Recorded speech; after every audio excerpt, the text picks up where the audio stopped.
My name is Keith Williams. I am the co-chair, along with Sidney Calloway is co-chair of the Reparations Task Force. I'm going to say roll call. Keith Williams. Oh, Sidney Calloway? Let me see if anybody else want to. Yeah. So what we're going to do, Gregory Hicks. when we get our quorum, then I'll come back and do the quorum. So can somebody do the prayer? Okay, you want to go ahead, brother? Father God, in the name of Jesus, we thank you for another day.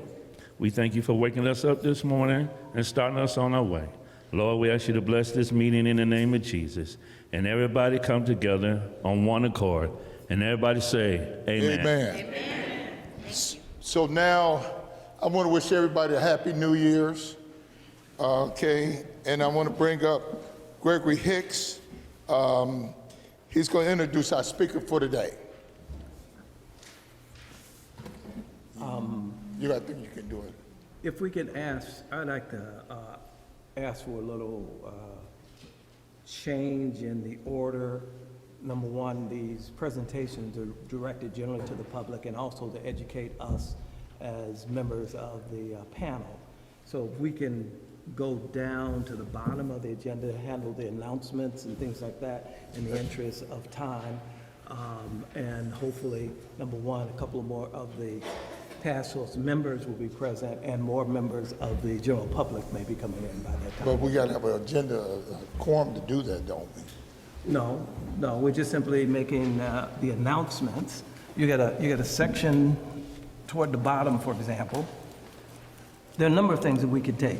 We can take the announcements. We can take community comments.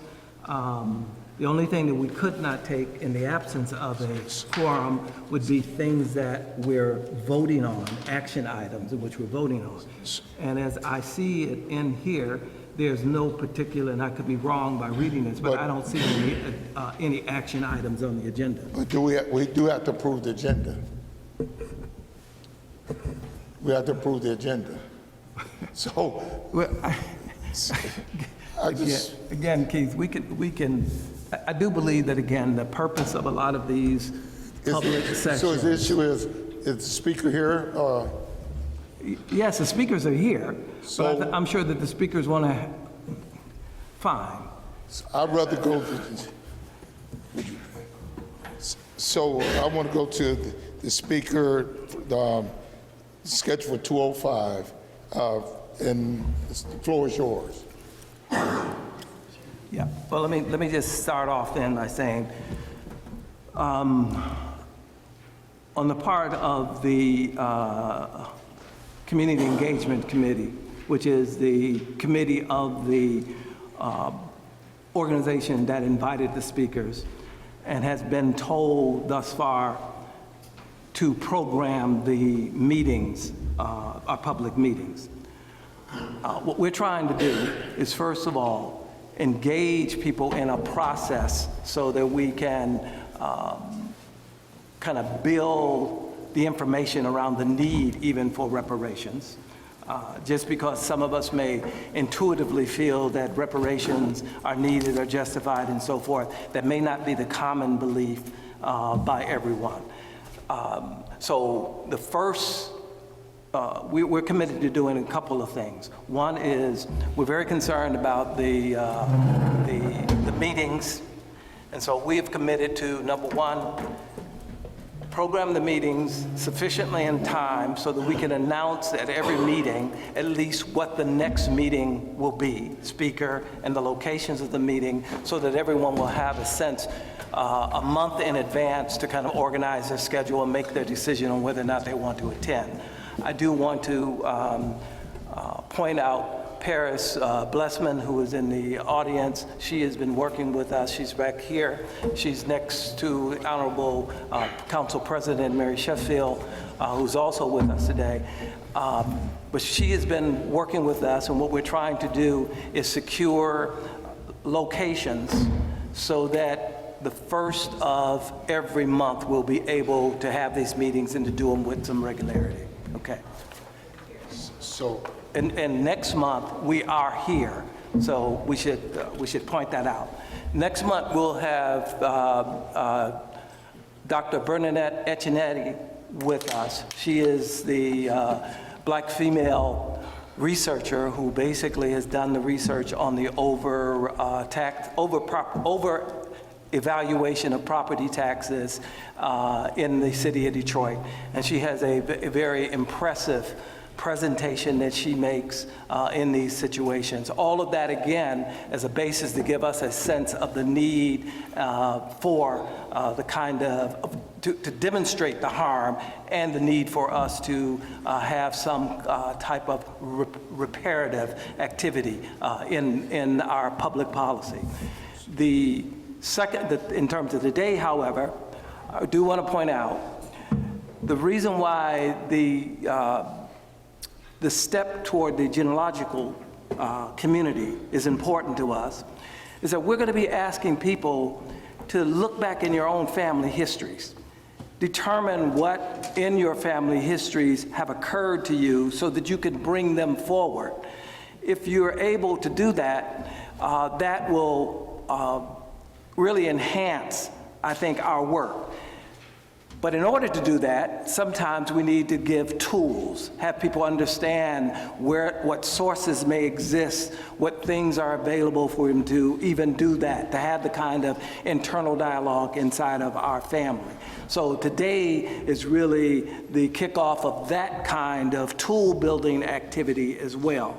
And I would turn to the person on the subcommittee with me, Janice Hazel, who has been the person who's made the largest contribution in terms of actually talking with people, in terms of arranging the individual speakers today. And I'd like for her to have the honor to actually introduce the speakers. Okay, is it on? Can you hear me? Is the mic on? Okay, I can hear it now. Thank you so much, Gregory. And I want to thank the members of the Fred Hart Williams Genealogical Society for being with us today. We got this together in short order over the holiday season, so I thank you so much for your patience and dedication. The Fred Hart Williams Genealogical Society is the first African-American genealogical society in the state of Michigan. They are better known as the FHWGS, and they are a nonprofit 501c3 organization in the state of Michigan. They are dedicated to researching and preserving African-American family history since 1979. Their website is www.fhwgs.org. They are affiliated with the National Geological Society. They are a member of the Afro-American Historical and Genealogical Society, the Michigan Genealogical Council, and the Historical Society of Michigan.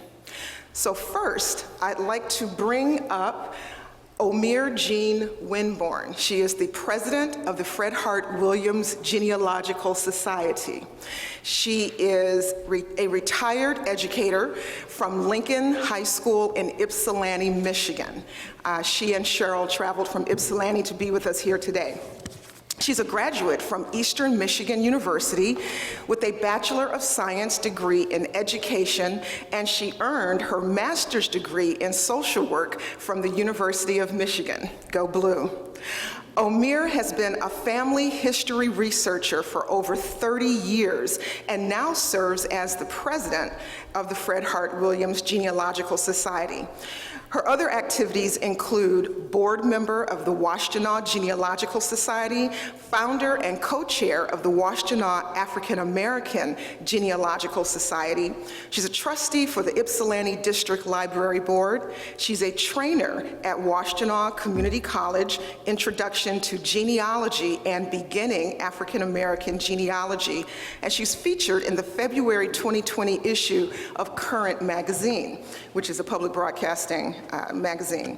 She has been featured in Black magazine podcasts. She's been featured on Michigan Public Radio, NPR, Eastern Michigan Public Radio, Halifax Public Radio in England, discussing DNA testing results for African Americans, and she was a presenter at the Michigan Historical Society Conference.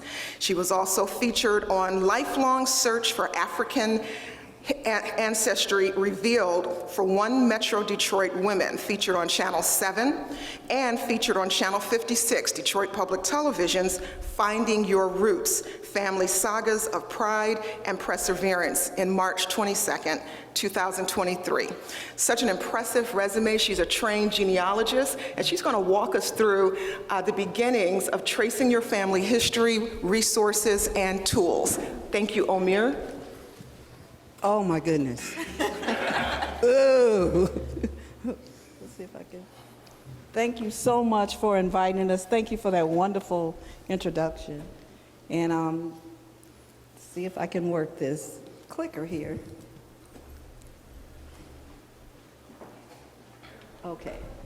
All right, I'm going to look to the side and talk and look on the screen and try to share. As the first genealogical society in the state of Michigan, dedicated to the research and preservation of our African American history, we take pride in our heritage and our contributions to the world, especially this country. We share this knowledge with enthusiasm so that we may take our rightful place in history. Okay, all right, getting started, and this is our overview or an objective. It's what we want you to learn here. First, I'm going to talk about getting started, and Garnett is going to talk about Canadian research, and then the Great Migration. And then the last part of our presentation is going to be about DNA. So, studying your genealogy will put your family in history, and it will help you to tell their story. The history of slavery, the history of this country, the history of the Underground Railroad. This will tell you where they came from and why the migration to the north, Detroit, was so important. African American genealogy is difficult, but not an impossible challenge that ends in rewards. Here's some references, excellent references that we use all the time and we're recommending. So if you can take a picture of this screen. The first book is A Beginner's Guide to Tracing African American Family Tree by Tony Burrows, and I understand he was here recently. I hope everybody got a chance to see him. And The Great Migration Story, The Warmth of Other Suns, the epic story of Americans' Great Migration. That's by Isabel Wilkinson. And also her book, Cast, was published in 2020. And then the one we just read as a group, wonderful book, a lot of information. It was eye-opening. It's how the Ledger and the Chain, how the domestic slave trade shaped America. And the last one, A North Side View of Slavery, The Refugees of a Narrative of the Fugitive Slaves in Canada, for Canadian research. You can't beat that book. Okay, start with yourself. This is a picture of me, 1968, graduate from Ann Arbor Pioneer High School. I wish I still looked like that. So let me tell you a little story about me. I grew up in Ann Arbor. I was born in 1950. And my father was a sharecropper. My parents came from Brownsville, Tennessee. From Brownsville, Tennessee in the mid-40s during the Great Migration to Ann Arbor, Michigan. And I had 6 siblings. All 6 of us were college graduates. I was coming home from graduate school. My father watched my daughter. I dropped my books on the front porch that he bought a house and paid for in 1951. Paid for a house, he owned a house down in Carytown in Ann Arbor. And I was picking my books up and my dad said to me, I wonder if they could teach an old man like me how to read. I was flabbergasted. How did this man, being a sharecropper, come this far, had all these children, all of us college graduates? I knew there was some greatness behind him. So that's when I started studying. And so you start with yourself first. Using the most current census, 1950 is the most current, to 1870. And we'll explain during our presentation why 1870. Do only one family line at a time. So I did the Dixons, that's my maiden name. I might have some relatives in here. Shout out if you're a Dixon. Yeah. Spell your name several ways because the census takers weren't always well educated and they spelled the name the way it sounded. And sometimes you may miss information if you spell the name well. That's not the way I spell the name. Spell the way your name sounds, not the way that you spell it. Cite all your sources. Where did you get your information from? There's two pieces of documents, papers that are very important. One is a pedigree chart, and the other one is a family group sheet. The pedigree chart is probably the most important document. And make sure you use your maiden names when you're naming the woman. And that's, you start with you, then you work back to your parents, your grandparents, great-grandparents. It's okay if you don't know all the answers. By folders, and place your families in groups by their surname, because their surname changes as you go along. Try to stay organized.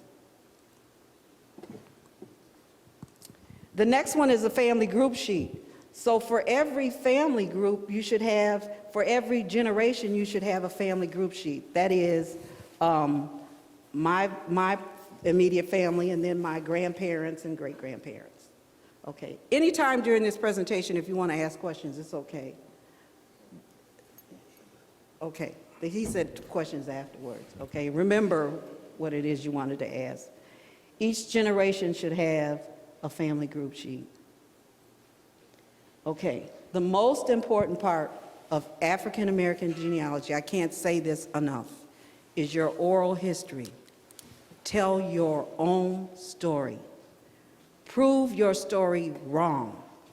Know and understand slavery. That's a must. Our stories are powerful. Interview family members, all of them, young, old. I just had a talk with a cousin who was a little bit older than me, and she was saying that she used to call my dad every Thursday, and they had a conversation. And I went, oh my God, I didn't know that. Every Thursday. And then I talked to my niece, who tells me she remembers everything about my father and mother, all those stories. Have a conversation with your family, not an interrogation. Do not, where were you born? Sit down and have a talk with them. Yeah, don't interrogate them because they tighten up, okay? Interview the oldest people in the community that you're researching.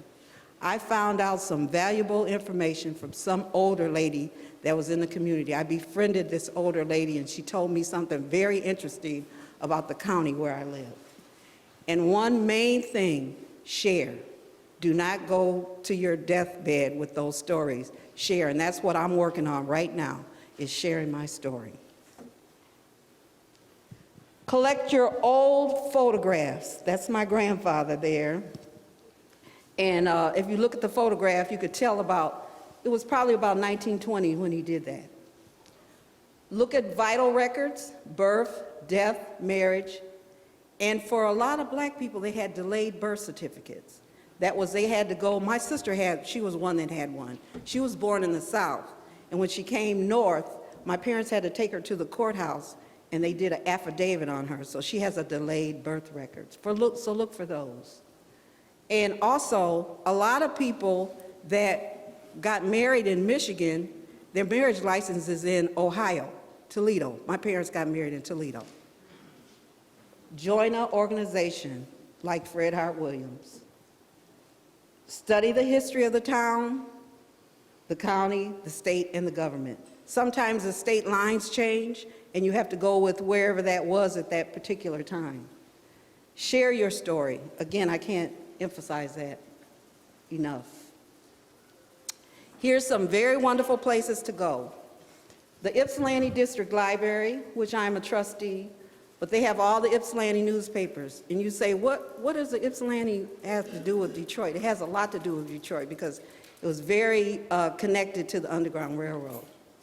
Eastern Michigan University, and I did not know this until we went on a trip as a group, Fred Hart Williams, they have the whole Motown collection. Eastern, okay? Burton Library, wonderful. The University of Detroit Mercy, okay? University of Michigan Graduate Library. You know what I found at the Graduate Library at the University of Michigan? My family slaveholders, their whole diary was at the University of Michigan. I took a flash drive down there, downloaded their whole diary, so it was wonderful. Okay, Ann Arbor Public Library has all of the Ann Arbor News digital. You can go online and see it, but if you go to the library, you can collect the digital collection of the Ann Arbor News. Monroe Public Library, and I can say this, me and Cheryl have been kicked out of every one of these libraries. We go there and we research, and then they say, okay, you gotta go home. Okay, the Monroe Public Library, they have records on Kentucky and Tennessee. We didn't realize that until we got down there. We just went crazy, okay? There's a Mormon library here in this area somewhere. I skipped the Ypsilanti Historical Society, but there's a Ypsilanti Historical Society. And you would be surprised at the connection between Detroit and Ypsilanti. And you would be very surprised at the Underground Railroad movement with Detroit and Ypsilanti. And my cousin friend Cheryl will share that. Celine, Mormon Library Church, it has a library in it, and I think there's one located here. There's a Family Search Library. What do they call it now? Sean, do you know what the name of it is now? I don't. No, not sure. There's another name. Cheryl, you know? There's another name for it, but the Mormons have libraries that you can do research in. The Walter Reuther Library, we got kicked out of there too. That's wonderful. It just doesn't have just automotive stuff, but just wonderful information. And of course, the Grand Library of Michigan, we really got picked out. A couple of times we got kicked out of Library of Michigan. Yeah, We listed Burton Library, but that's actually the Detroit Public Library Burton Historical Collection. okay, all right, yes. Okay, yeah. I thank you. I appreciate that. I'm a trustee of the Detroit Public Library, so I appreciate that. Oh, thank you, I'm sorry, yeah. All right, so transition, and Cheryl, you want to come up? She's going to talk from here. Okay. And we're going to share with our DNA stuff. Okay, so let me just do a brief introduction of Cheryl Garnett, who is the Vice President of the Fred Hart Williams Genealogical Society. Cheryl is a retired administrator of the Veterans Hospital. She graduated from Eastern Michigan University with a Bachelor of Science and Master's degree, and she's a Cass Technical High School grad, yay. Vice President of Fred Hart Williams Genealogical Society. She's a board member of the Washtenaw Genealogical Society, founder and co-chair of the Washtenaw African American Genealogical Society. She is the author of My Grandma's Magic Purse, Telling Our Own Stories, and she's been featured in the February 2020 issue of Current Magazine and Black Magazine. She's also been featured on the Michigan Public Radio podcast and Eastern Michigan Public Radio, engineering DNA testing results for African Americans. It's a great podcast for you to listen to. She's been on numerous other podcasts with the Ypsilanti District Library titled Ypsilanti Stories. And she's been featured on Channel 4 WDIV, or Click on Detroit, Michigan Canadian Underground Railroad Connection. She's also been featured in Channel 5, Finding Your Roots, Family Sagas of Pride and Perseverance, March of 2023. She's a presenter at Michigan Historical Conferences, and she's a seriously seasoned genealogist, especially when it comes to her Canadian ancestors. Thank you, Cheryl, for joining us. Thank you for inviting me, and I love that season.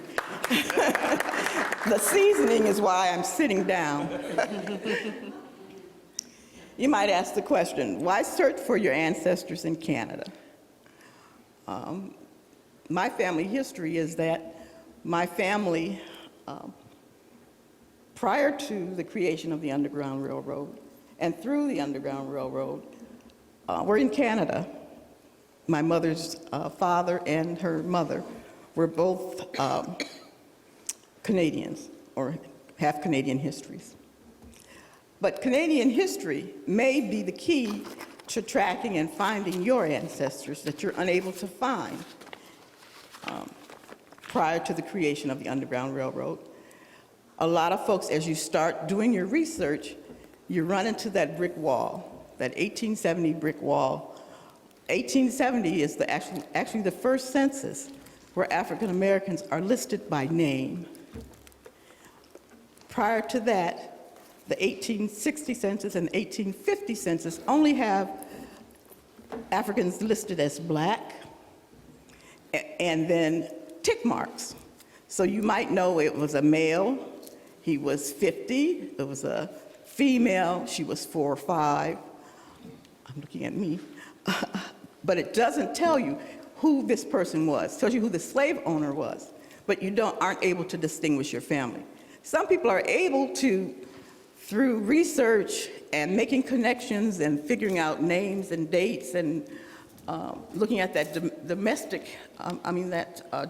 information, once they find the slave owner, are able to maybe identify their families in the 1850s and 1860s. But you know by the ages of some of those people, say you have a male who's 35, you know that he was here and enslaved. But who was that person and how can I find them? That's the importance of the, I'm going to go back to my slide. That's the importance of Canadian research. Go back to that first, go back one. Africans were enslaved in Canada when the territory was owned by France. That's something a lot of people don't know. New France, was the name of Canada prior to it actually being called Canada.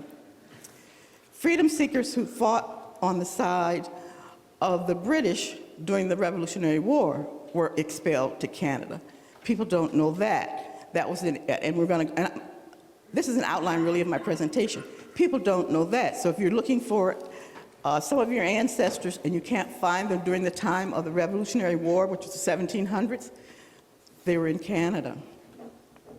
From the beginning of the establishment of the American colonies, individuals and small groups of young enslaved men self-emancipated themselves by escaping to Canada, sparked by events like the Nat Turner Rebellion, or the brutal slavery of black women, or the lynching of black men, or the destruction of their families, which was the selling off of fathers and mothers from their children, or the selling of the children away from their parents. And then the creation and the maintenance of a network of secret routes, safe havens to shepherd freedom seekers from slave states to free states onto Canaan land, or what is known as Canada. Those are the 4 ways, or the 4 reasons you will find your ancestors in Canada. Let's go to the first one. Africans were enslaved. This is African enslavement in New France was from 1534 to 1763. Africans were enslaved in Canada when it was known as New France for 200 years prior to the enslavement of Africans in the United States. This enslavement was as brutal, if not more brutal, than the slavery in the U.S. They were enslaved in small groups on family farms, or they worked as domestics. They worked in logging camps, worked with the fur traders and the fur trappers. Like in the U.S., freedom seekers ran from their enslavers to states like New York, New England, and the New England colonies, they were colonists or colonies at the time, of Vermont and Massachusetts. So if you have family members that were free, because those were free states, but they're in Vermont or New York or Massachusetts, their history or their roots may be in Canada, because slavery was, like I said, as brutal there in New France as it was in the United States. We fought and went for our freedom when and wherever we were enslaved as black people. and that's what they did. They ran. And so you will find free blacks in the 1700s living in those New England states. Okay. The second this is the first person that was enslaved in New France, was a young African boy. He was kidnapped from Madagascar off the coast of East Africa at the age of 6, somewhere between 6 and 8, by the Kirk brothers, and he was brought to New France, where he was sold to a Catholic priest who named him Olivier de June.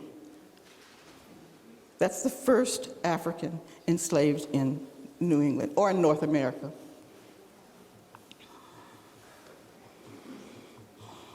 The Black Loyalists. This is the second reason you might find your family members in Canada.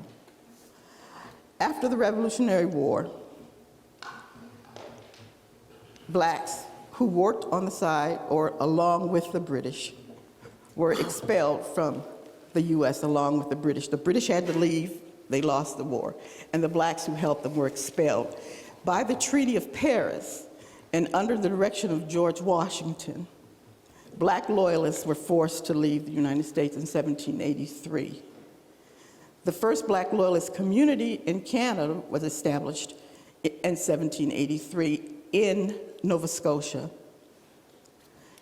At the time, it was the largest settlement of free Africans living outside of the African continent. In order to pay reparations to the enslavers whose property was given freedom and going on to Canada, a list of names, their description, and the former owners were put together in a book called the Book of Negroes. If you're looking for your family, they may be in the Book of Negroes. It gives you the names of the enslavers, so if you're able to, going through the 1850, 1860 census, able to identify the enslavers, and you go to the Book of Negroes, you'll have the names and descriptions of the persons that were given their freedom. But it was the agreement that George Washington made with the enslavers who said, that's our property, you can't take them to Canada, that if the person could identify who the person was that was enslaved by who, how they looked, how old they were, they would be given reparations. And so they were paid, and the black folks were able to leave with no problems. Freedom seekers escaped their enslavement by freeing to free states or to Canada. This is prior to the creation of the Underground Railroad. Now, officially, the Underground Railroad is kind of between 1830s and 1840s. There was this free emancipation of folks running away, freeing themselves. The dates around kind of the formal establishment of the Underground Railroad was about 1840.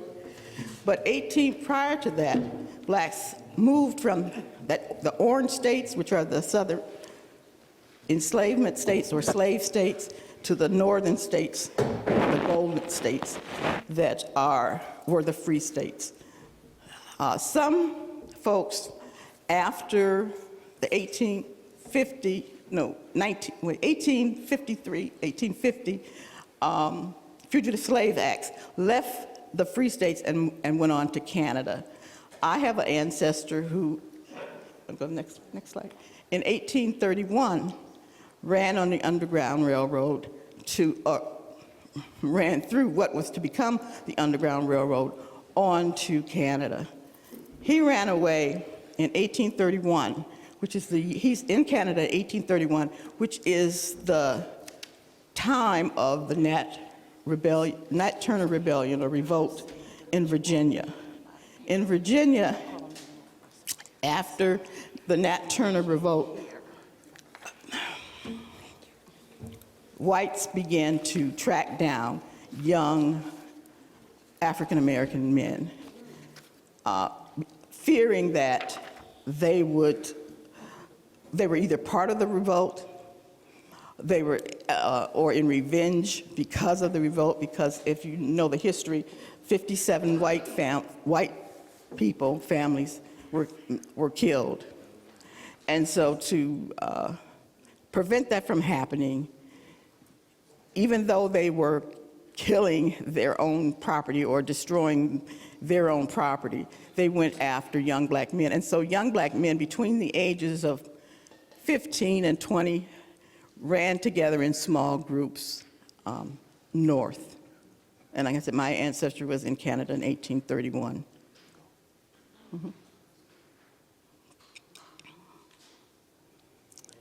There are no Underground Railroad maps.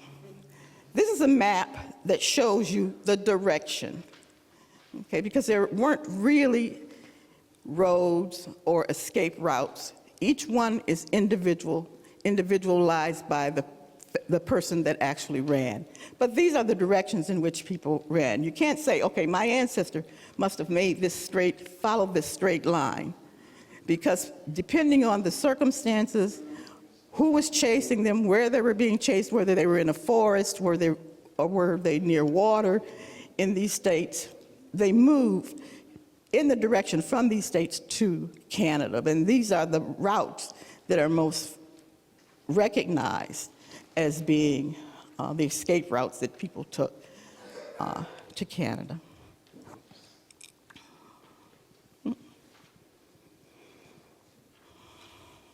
Escaping Canada took courage, with people and conductors like Harriet Tubman, larger groups then, larger than the 2 or 3 individual young black men. You see family members now running together under the guidance of people like Harriet Tubman north. And it's a American history tends to tell us that white people helped or were the driving force to the creation of the Underground Railroad, which is not true. Those young men who ran away early kind of set the route that they traveled, and folks followed those routes to slavery. There were, though, in the southern states, some white allies who would help provide shelter and sometimes transportation out of the southern states. But black folks ran to black folks. You can't, I mean, it's like if a white person was to come in this room right now, we'd recognize that person. And if somebody was chasing them, they'd recognize that person. Black folks ran to black folks because we could hide one another, we could shelter one another, they could blend in, and we supported one another and provided folks with what they needed to survive. But the early life in Canada wasn't easy. Black folks who ran from the south to the north were not prepared for the Canadian winters. They had no shelter, they had no food, but they had a desire to be free. One of my family members, John Freeman Walls, his homestead is in Pewes, which is 18 minutes, 25 minutes outside of Detroit. His homestead is the first stop in freedom, one of the last stops of the Underground Railroad, and he provided food, shelter, and clothing to help newly emancipated people get through that first year. But you have, and if you are paying, I don't know, I watch, there's a Canadian show that comes on Channel 9, where they talk about the life of black people now in Canada.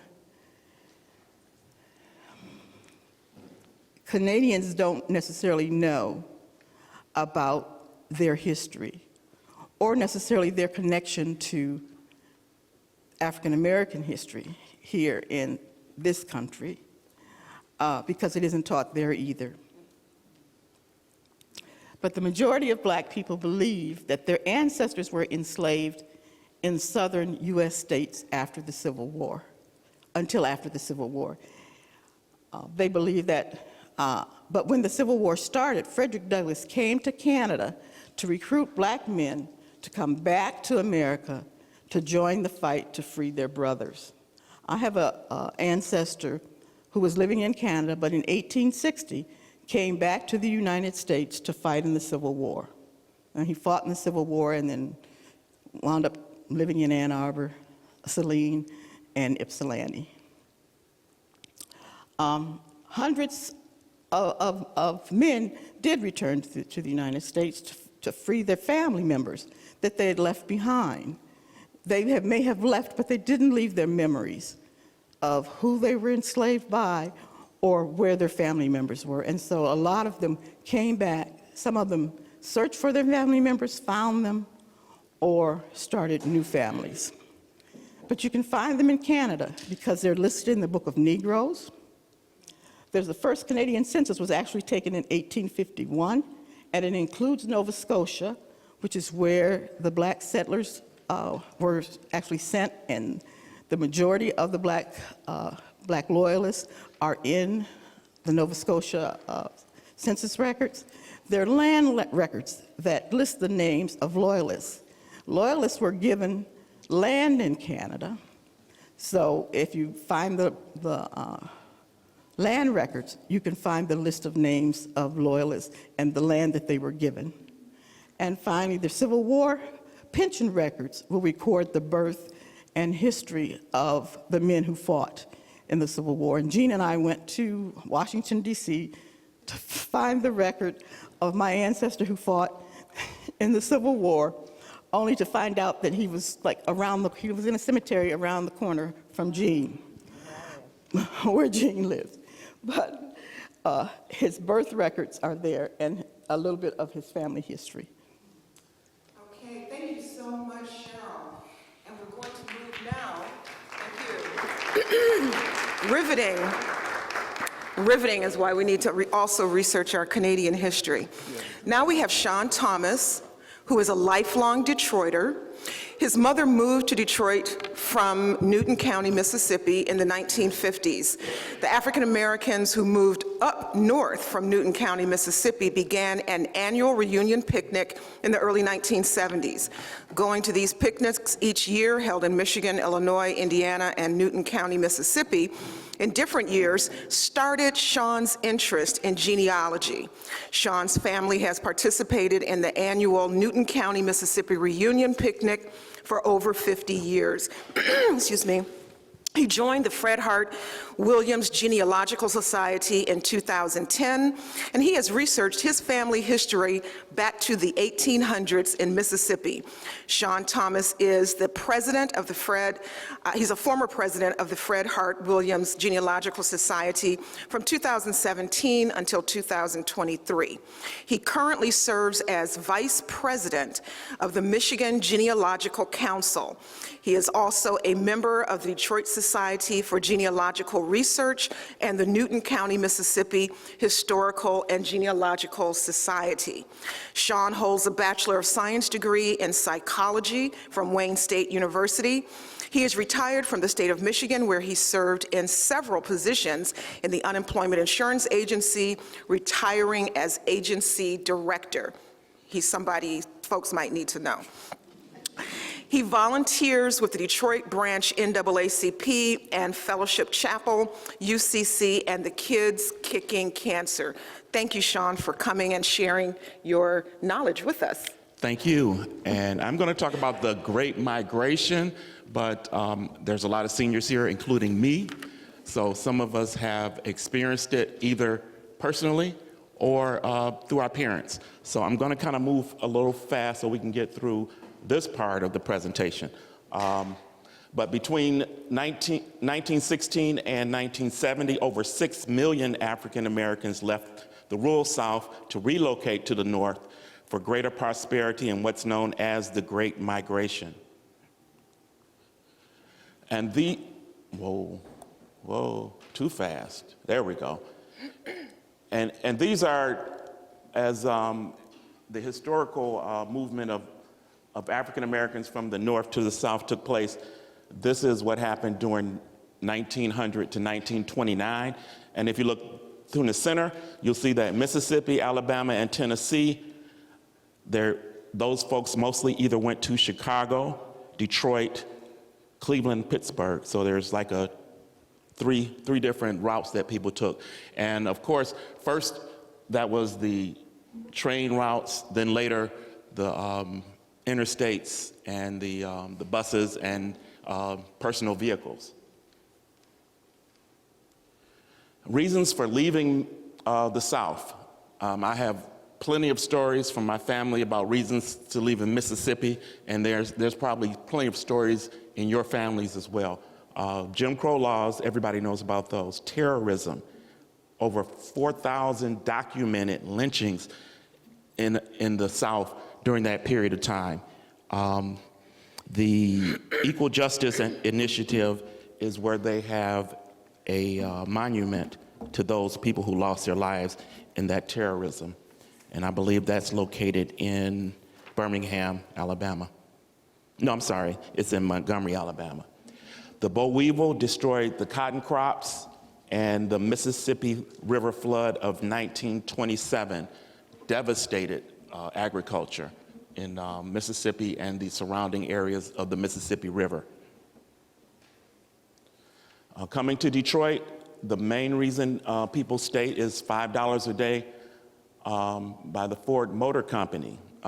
Many of your relatives came here, many of your ancestors, but what they found was, although they got the jobs, they were the worst jobs. They were in the foundries. They were the dangerous jobs. They were the jobs that were undesirable.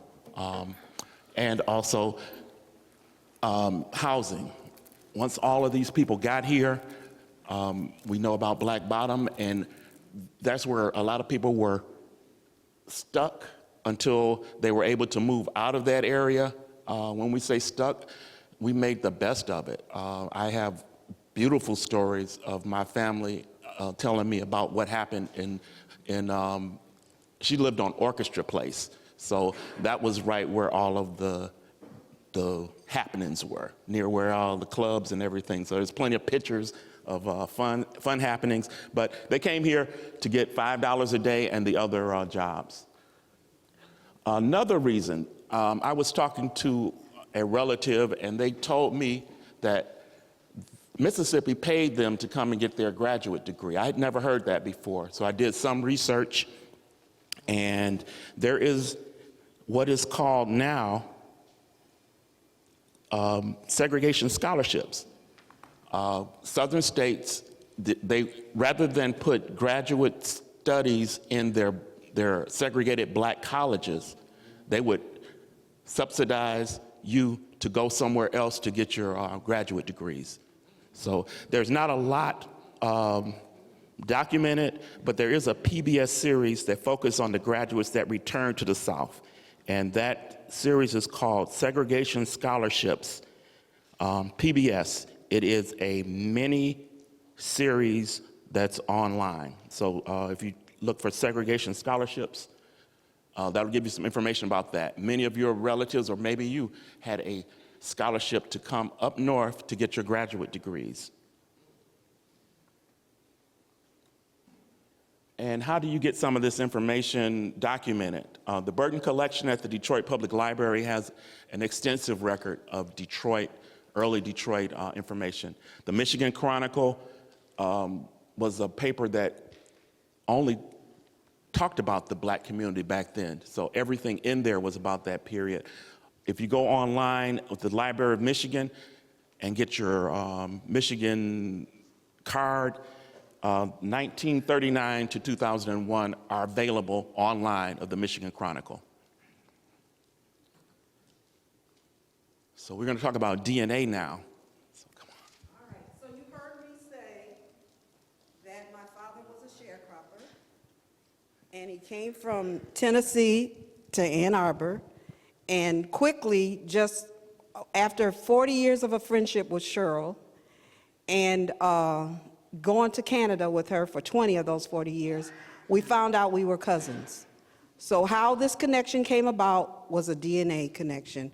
And so I'm just gonna I don't have time to read some of the ethics about DNA, but before you get it done, these are the things you need to know about.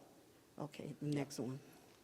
And we're just gonna describe autosomal DNA. That's, Cheryl, will you tell what that is?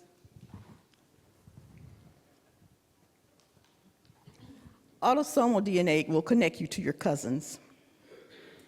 Okay, it's the DNA that you take, and some, like Jean took it, and as you start getting your matches, it matches you to other people who've actually taken the test, and it will lead you to your cousins. If your children take it, your children will be connected. But it really is, it gives you both sides of your family, both your cousins from your mother's side of your family and your father's side of your family. That's the shortcut.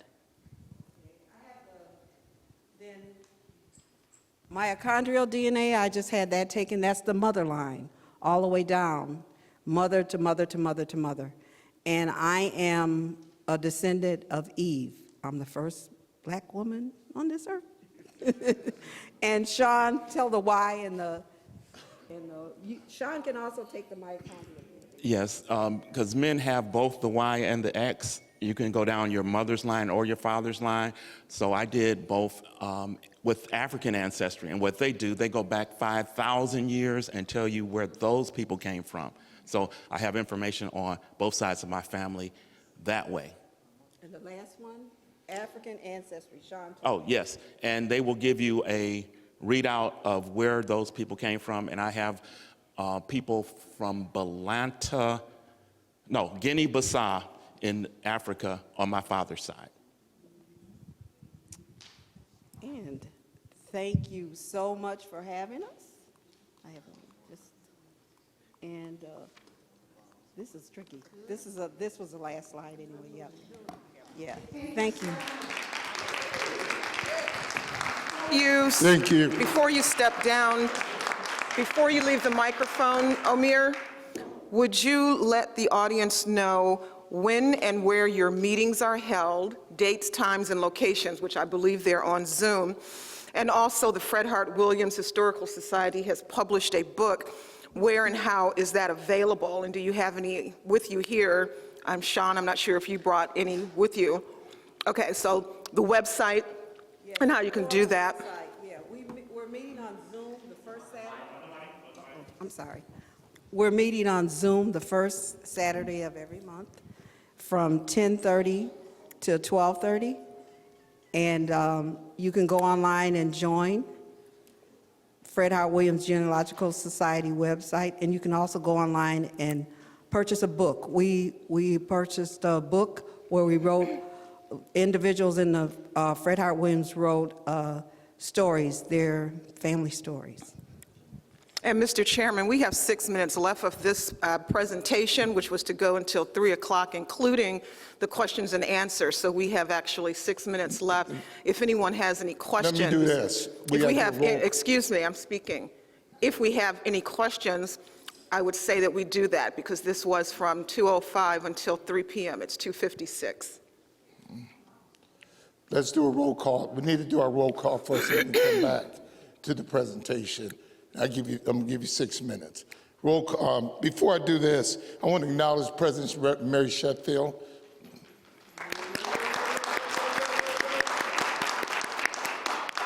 So I want to do a roll call. Keith Williams, co-chair. Huh? Oh, Councilman Callaway, thank you for showing up. Anybody else? Anybody else? Okay. Roll call. Okay, Sydney? Here. Okay, Keith Williams here. Dorian Tyus? Alan Venable? Jeffrey Robinson? Present. Camille Collins? Bernard Parker? Gregory Hicks? Present. Janice Hazel? Present. Anita Bell? We have a quorum. Also, I need a motion on the agenda. We need to approve the agenda. So moved. Can I get a second? Any questions on the agenda? Any questions on the agenda? All in favor? Any noes? Any abstentions? Okay, we're going to go back. That's 5 more minutes, and then we're going to move on. Okay. If anyone in the audience, and my understanding is people are not able to take questions from Zoom, and we apologize for that, but those who are in our capacity-filled room, if you have any questions, if you would go to the microphone in the middle so that people can hear you on Zoom. Thank you.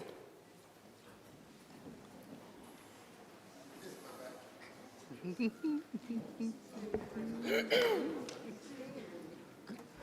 we ready? I know. Good morning, everyone. My name is Victor Gibson. I'm affectionately known as Baba Gibson. I've taught at the Malcolm X Academy for 23 years.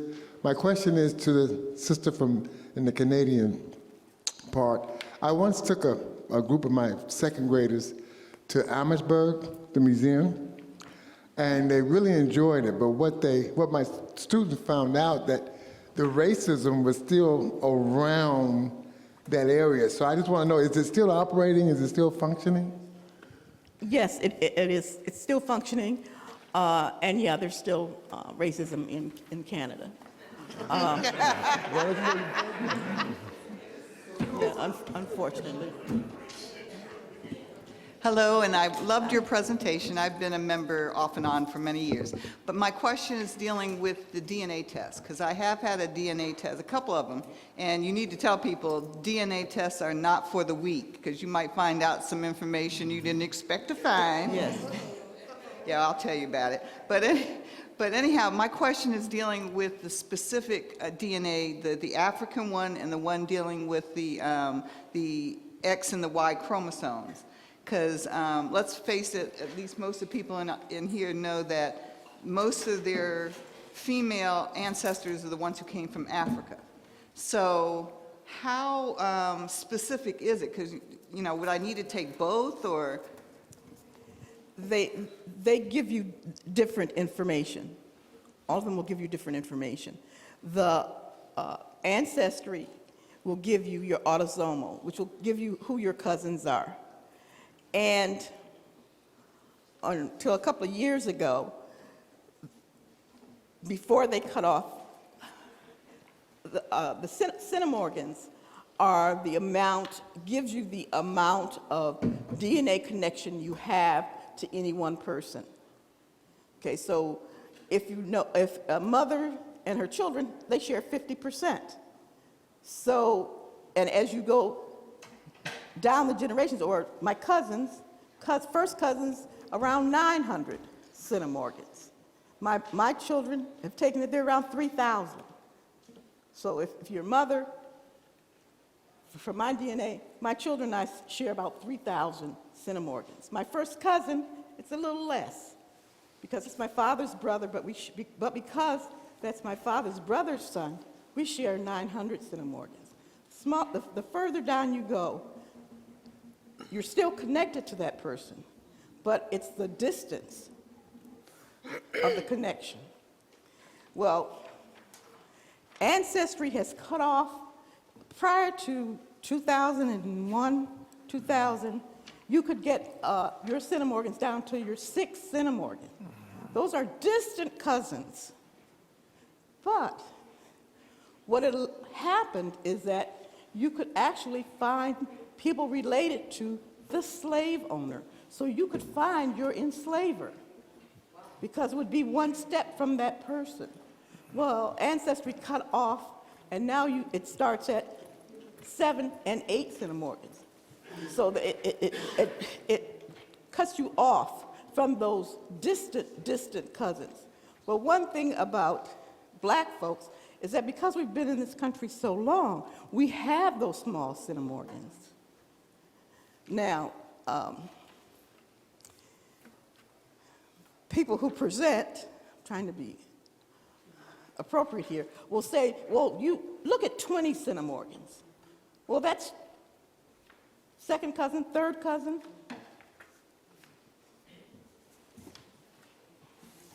And that anything after that is iffy.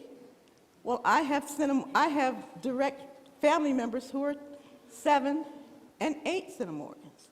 if I hadn't saved those centimorgans and know that those are my cousins, I wouldn't, and if I didn't know them, I would never know them. So there's politics in DNA genealogy, because if you're able to, I have been able to identify slaveholders in my family because I have half cousins that I share DNA with. I share 6 centimorgans with a half cousin. This half cousin is white. So if I follow that person's history, I'm related to that person through her white ancestors. That gets you back to who your enslavers were. So that's kind of the politics of it, and that's ancestry DNA. Now, Sean and Jean have both done, there are other companies. I'll give Jean. I just want to briefly say, with African ancestry, they don't share, so you don't see cousins. Their only thing that they're selling you is where your DNA came from. So you can't do cousins and stuff. I just want to make another comment. Remember the Nova Scotia stuff that Cheryl was talking about? She found my Nova Scotian ancestors. My ancestors are in that book of Negroes with those small centimorgans. My question is more specific to the municipal reparations of this body, specific to you, Sean. The Canadian information that you all had covered some of the financial impacts and some of the other things that people faced as far as the stressors when entering into Canada. In that same great migration pattern, especially specific to this board, have you all gathered the economic impact of some of the barriers of entry that people faced through that great migration to the city of Detroit specifically, and could that be shared with this body? No, as genealogists, we were brought here to show you how to do the research, but we haven't done the economic impact. Because from our standpoint, when we're doing our genealogy research, that's quite a bit. So, do you have any, because you all did share about some of the other, I guess, struggles that people face going into Canada? Do you have that information and data gathered about some of the struggles at least impacted by some of the municipal governance of places like Detroit when people came? no, I don't. No. Thank you. Let me add to a point on this. People have mentioned, as I said, I'm a trustee of the Detroit Public Library. We have the Burton Historical Collection there. The Burton Historical Collection is a very wide collection. One of the things that when we have this discussion, we tend to focus on what we lost, and that's good. It's a natural focus. What we tend not to focus on is what they gained. Okay, so in the Burton, for example, we have the records of the early Fur Association.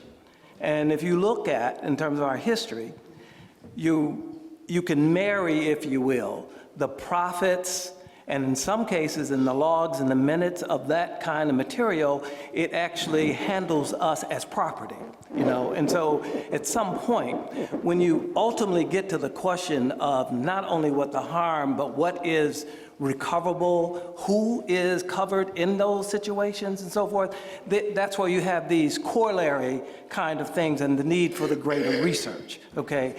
Because in that situation, if you look at basic Detroit history, the fur industry, then we get into the stove industry, and then we get into automobile, you know. So we got 3 industries that take place that all of them benefited from the slave trade and treated us as property and so forth, you know. And the real challenge that I think that Detroiters have, and the reason why we wanted to bring these kind of tools to you, is to look, not only research these things, but look at them through those economic lens as well, okay? Because that's how you get to, the real issue is accumulated wealth, You know, it's not just what happened to me. It's accumulated wealth, what is accumulated harm. So we're gonna take these last 3 questions because we got to move on our agenda. Hi, everyone. Well, with INCOBRA and the allowance of the individuals that did play an important part here was Reparations Ray Jenkins. We have also the Senator Vaughn, and also all of the moves with Rosa Parks. Those things are intricately important for the city of Detroit, or in reference to our reparations. Moving forward with those legislative agendas, one key barrier that I'm looking at, maybe that ties into the genealogical aspects of things, is those who are caught up in the adoption system, and do not have any connection or support. How are you advocating to get those individuals to become whole through the genealogical process? And if someone is adopted, taking a DNA test may connect you to cousins and your cousins are your parents' siblings, children's. So if people are able to find their families through taking the autosomal or ancestry DNA, because it will connect you to, if any of your cousins have taken a DNA test, and that can be generational, because you find first cousins, second cousins, third cousins, if they've taken the test and they're related to you, and their percentages of, like I said, the centimorgans, then you'll know, this is my first cousin. This person is related to me through I'm a first cousin or a second cousin, which means it's a sibling, or it's an aunt or an uncle's child.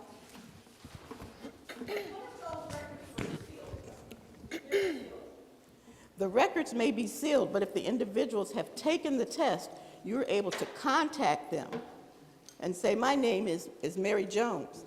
I have a DNA connection that says we may be first cousins. Now, if that person is willing to talk to you, you may be able to find out who are your aunts and uncles, because one of your aunts and uncles is related to me. How do I know? Because we have 900 centimorgans, like I said, with my first cousin. May I just say to that, to the gentle lady out there, I had that happen to me and my family, which my parents are from southern states and moved to Detroit in the 40s and 50s. And 3 years ago, a woman reached out to my brother, who's on the West Coast, California. He's been out there 43 years, because she took a DNA test. He took a DNA test. We've all taken DNA tests, and we were on Ancestry.com. And my niece, my brother's oldest daughter, had done a lot of research. And this woman who was in the adoption system knew nothing about her family. And she was somewhere in her 60s or 70s.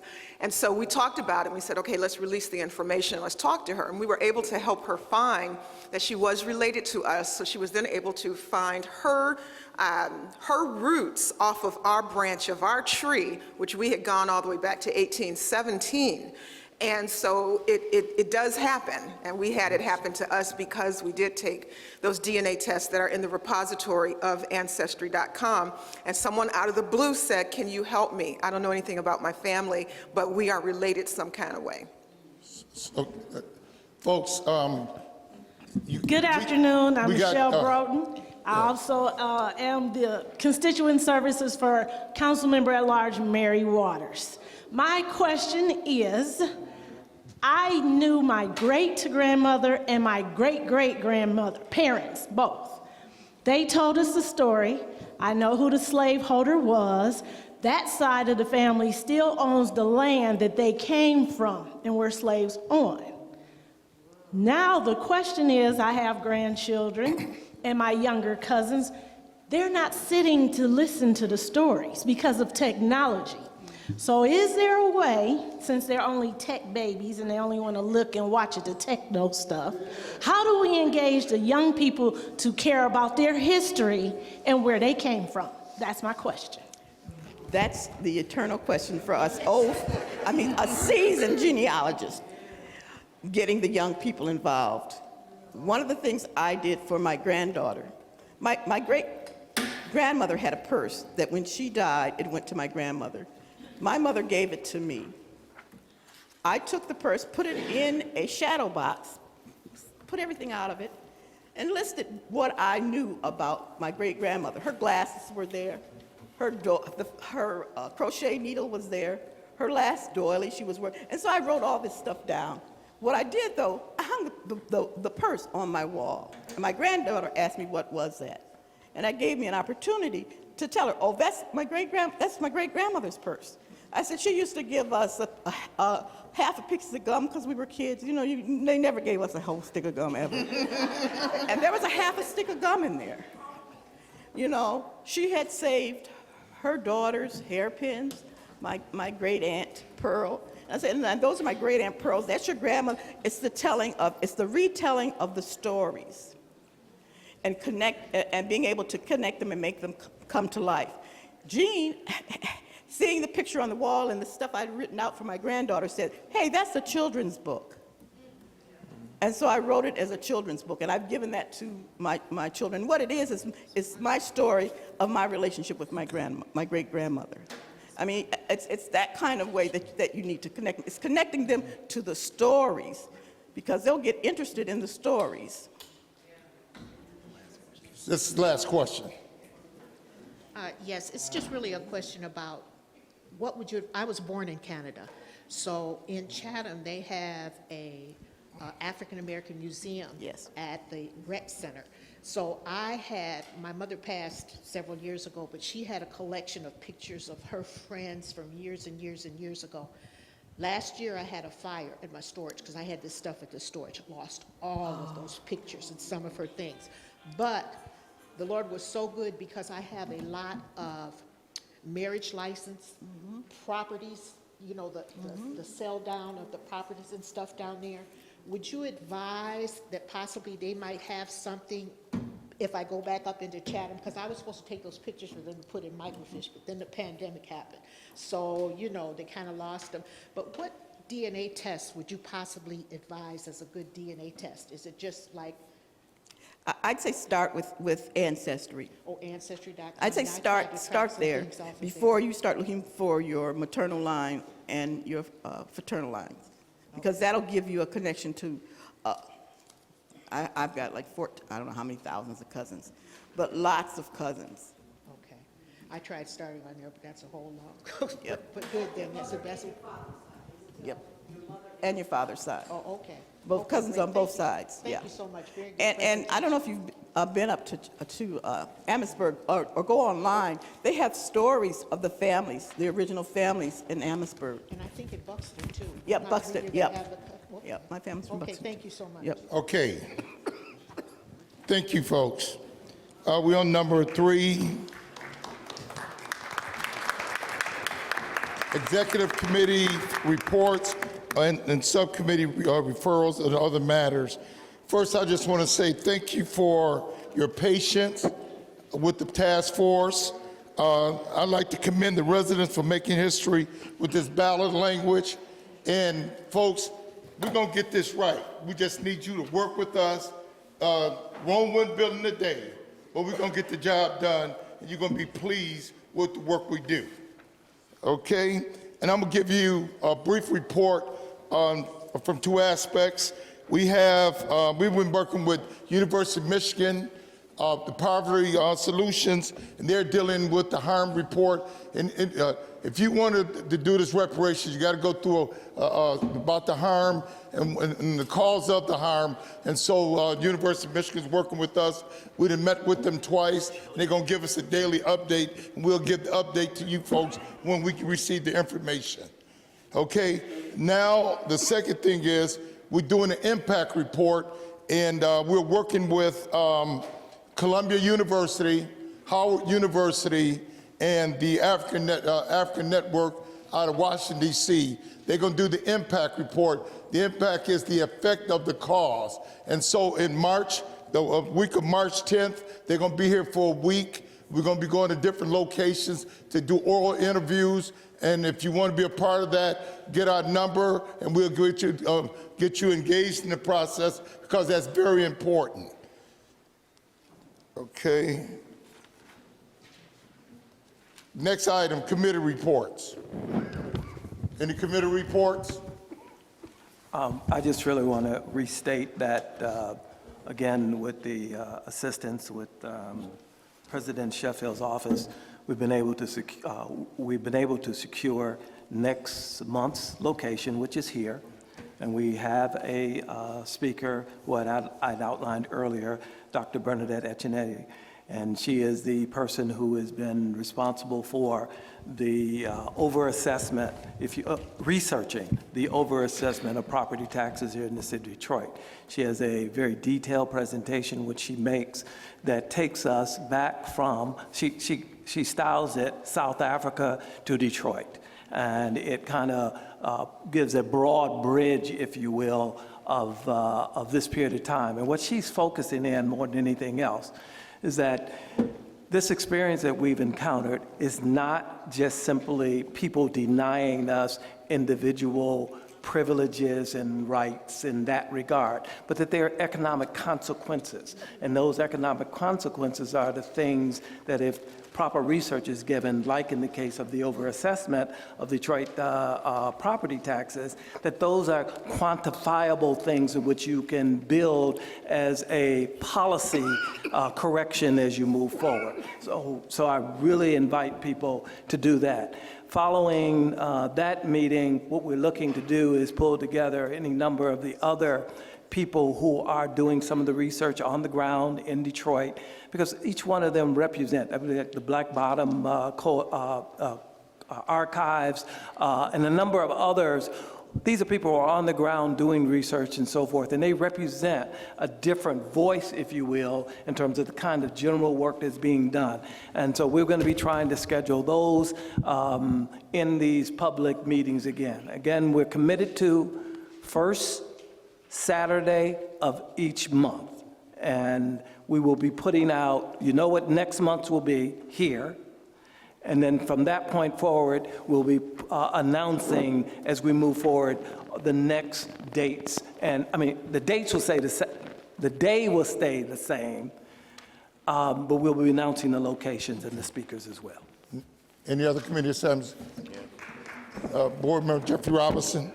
Yes, as chair of the Education Committee, we're realizing that reparations is a lot, and that even this presentation today, everybody may not have gotten and understood all aspects of what the genealogy reports were about. So what we're doing on the Education Committee is we're going to be preparing an online platform where we're keeping track of the topics we're discussing in the task force meetings, and then we'll provide you an online platform for you to be able to go and get additional information over and beyond.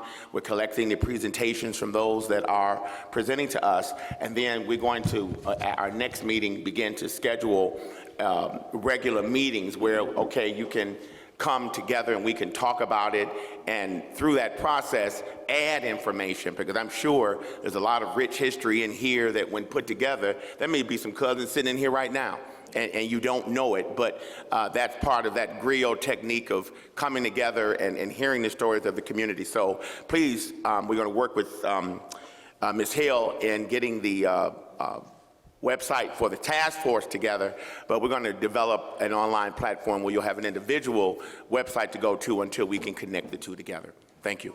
Thank you. Any other committee reports? Just the Health Committee. The Health Committee meets on the third Tuesday of each month. If you're interested in becoming part of the Health Committee, please get a hold of me. My name is Anita Bell. Okay.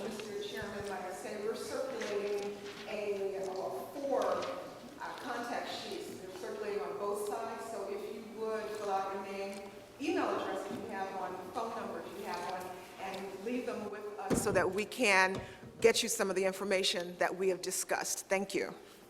And I am a chairman of the Finance Committee, how we fund reparations, and we're starting to meet every Wednesday. And so we're the one got to pay for all of this wish list. So the doors of my church is open. If you want to participate, you can call me at 313-215-4121. 313, you know my number, 215-4121. Okay, next item, number 5. We're going to take questions after. Oh, at 1 o'clock. Okay, the next issue is economic development subcommittees, and there's 2 items. We're going to move back to the committees. One is the following items are to be referred to the economic development subcommittee. Municipal bond economic development proposal, reparations labor union Nita Bell's task force member. And the second issue is revitalization of Paradise Valley, investigation into the loss of entertainment revenues, Keith Williams, co-chair.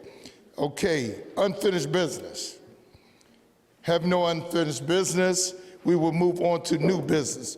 New business, also having no new business items, we will move on to our announcements. Today I want to announce that appointment of Sidney Calloway, co-chair of the Detroit Reparations Task Force. Sidney.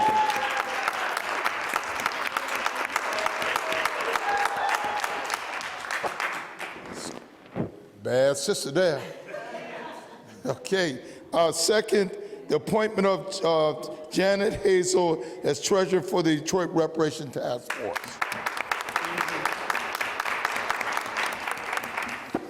And lastly, the appointment of Jeffrey Robinson as secretary of the Detroit Reparations Task Force. Now we got community comments. Due to Zoom limitations, hold on. I was going, we're not ready for that. I can say this. We got we're in the process of going through some paperwork with our new project manager, Emberly. This has been long overdue, but we finally gonna get it done right. So, since we got Zoom limitations, I'm gonna give people 2 minutes to, if you want to have comments or talk, and then we're gonna have to bring this to a close. Go to the mic. Please.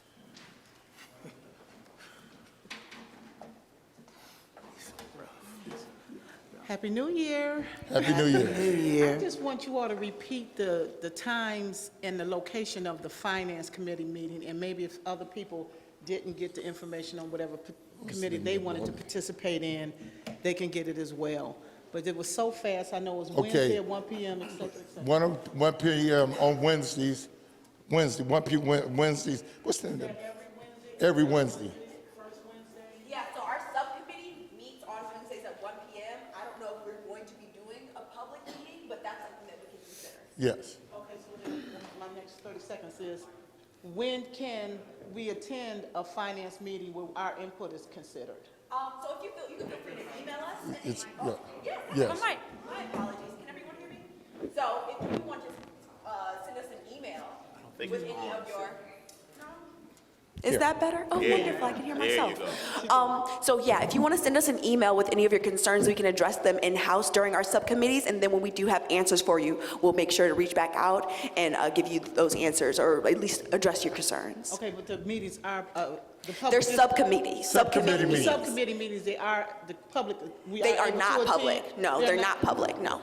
Oh, are you going to have a situation where the public can... We are going to talk about doing something like that in the future to make sure that everybody's informed, but we are focused on doing our reports during these public meetings. So you'll have a report from the financial subcommittee, but it won't necessarily be an entirely open public meeting focused on, unless that's something you prefer. We can talk about that. Okay, all right. Thank you. But they are, we'll talk. Good afternoon, Next. everybody. My name is Joyce Jennings, and I'm very thankful for this opportunity to hear this presentation on today and the work that you're doing. I would like to suggest that as we look at the reparations, that we also include current impacts that we are experiencing as City of Detroit residents, like the rainwater drainage fee as an impact, as well as the solid waste fee, and especially when it comes to services that we're paying for as fees, and then in the contracts that the City of Detroit has with these services that are now being outsourced to contractors. If we could look at the financial impact that that has on us as residents, and especially when the cost of services increase.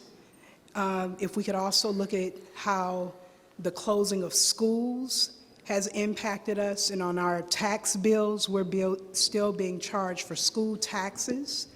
But we have had schools closed in many neighborhoods. That is an impact as well, because as parents, when the schools close in our neighborhoods, and every parent doesn't have the privilege of having a flex-time job.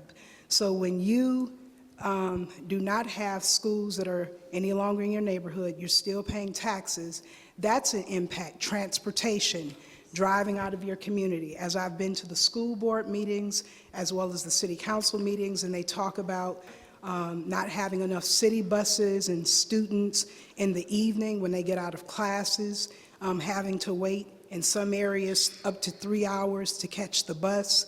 If we can look at those impacts. Last year, my maternal grandmother, Essie Mae Tompkins, passed away. She was 96 years old, and our family lineage is traced back to the 1800s. We have never lost our land. My family's originally from Quitman, Georgia.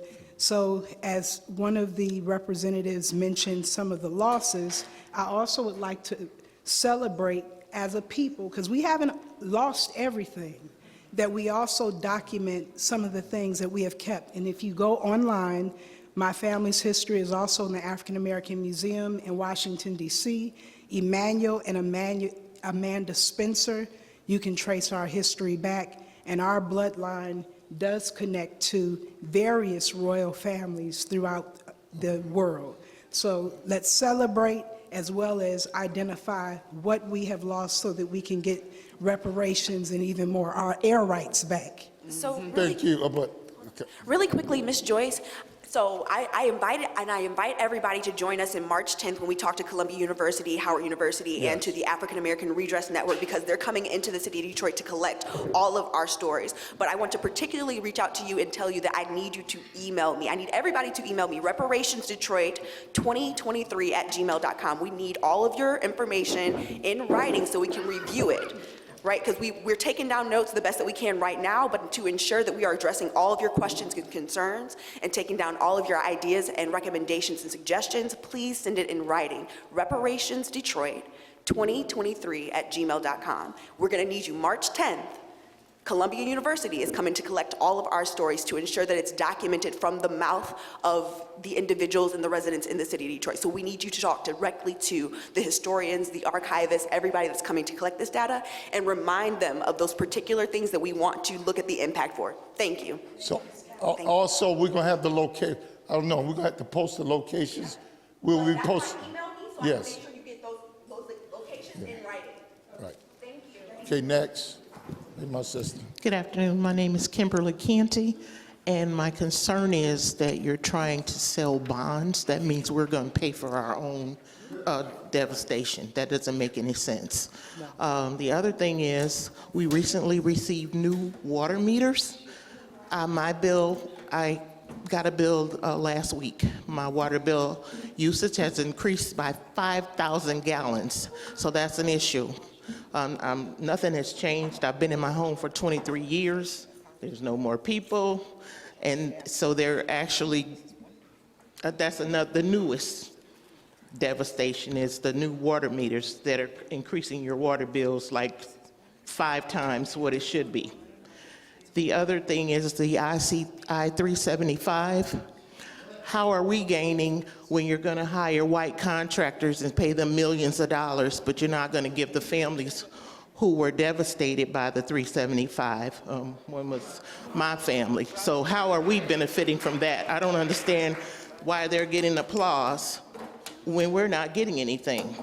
You're going to contract those out to billionaires, millionaires. They're going to make some money, but you're not giving the families a dime. So that's another issue. The other issue is the property taxes. You don't have to give us any money, just give us a credit. You gave Dan Gilbert almost $1 billion tax credit. So I don't understand why we can't get a credit and not be running around asking for money in your pocket. You can just give us a credit and return those families their property because you stole them back. Actually, we should be looking into getting criminal charges filed, not reparations. They need to go to jail because it was fraud. So those are my three areas: are the water, I-375, and the property taxes. Thank you. Thank you. Next. Ditto everything she just said. I'm Sharon Elizabeth Sexton, and for those of you who know me, usually know me as an Underground Railroad historian, as a filmmaker who did probably one of the first historical documentaries on Black Bottom and Paradise Valley. I like to take credit for everybody being interested in it now.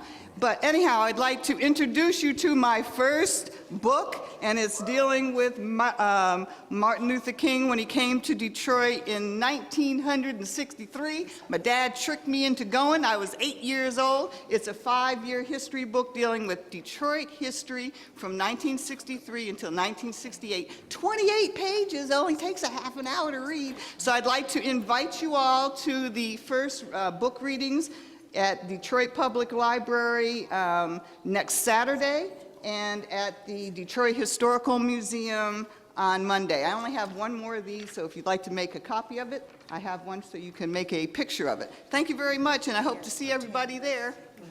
Next. I also wanted to speak to the international alignments that we may need to be considering. Like I said, in COBRA and HR 40, I know that didn't bring any funding, but yet and still, we have to look at alternative creative ways to bring about funding into our community, and like you said, not outsourced to all contractors. But do you have any particular strategy on connecting with international atmosphere? And let me say this to you. We've been working with Robin Ruth Simmons out of Evanston, Illinois, the first municipality that gave their community reparations. They have a network that you can get involved with. So just get my number at the end of this meeting, then I can talk to you about it. Okay, thank you. Okay. The last thing is adjournment. Move adjournment. Move for adjournment. Second. All in favor? Aye.